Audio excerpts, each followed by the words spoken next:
দীর্ঘদিন ধরেই ঢাকায় চলচ্চিত্রে খলনায়কের সংকট চলছে।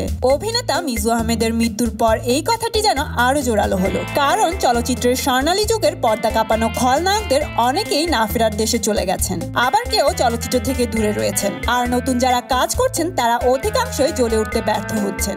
নামী খলনায়কদের মধ্যে খলিল, রাজীব, হুমায়ুন ফরিদি, মিজু আহমেদ মারা গেছেন। আর এটিএম শামসুজ্জামান, আহমেদ শরীফ, মনোয়ার হোসেন ডিপজলকে আগের মতো দেখা যাচ্ছে না। মাঝে মধ্যে সাদেক বাচ্চু আসলেও ছবির গল্প ও চরিত্রের দুর্বলতা থাকছে আলোচনার বাইরে। আর এককালের জনপ্রিয় খল অভিনেতা ডনকে আগের মতো দেখা যায় না। পরের প্রজন্মের ভিলেন হিসেবে মিশা সওদাগরই একমাত্র ভরসা ইন্ডাস্ট্রির। তিনি ভিলেন হয়ে পর্দায় হাজির হচ্ছেন কখনো কালো চুলে, আবার কখনো সাদা চুলে। গ্রামে, শহরে, নগরে, বন্দরে যেখানেই চলচ্চিত্রের মন্দ মানুষ প্রয়োজন সেখানেই দেখা মিলে তার। প্রায় 9 শতাধিক ছবিতে অভিনয় করেছেন এই শক্তিমান অভিনেতা। তবে এতে করে বৈচিত্র্যতা হারাচ্ছে চলচ্চিত্রের ভিলেন চরিত্রগুলো, কমছে নতুনদের সুযোগ। আবার এই কথাও সত্যি, প্রচারণার এই যুগে সবাই নায়ক হতে চায়, কেউ কোনো ভিলেনকে আদর্শ মেনে চলচ্চিত্রে আসতে চান না।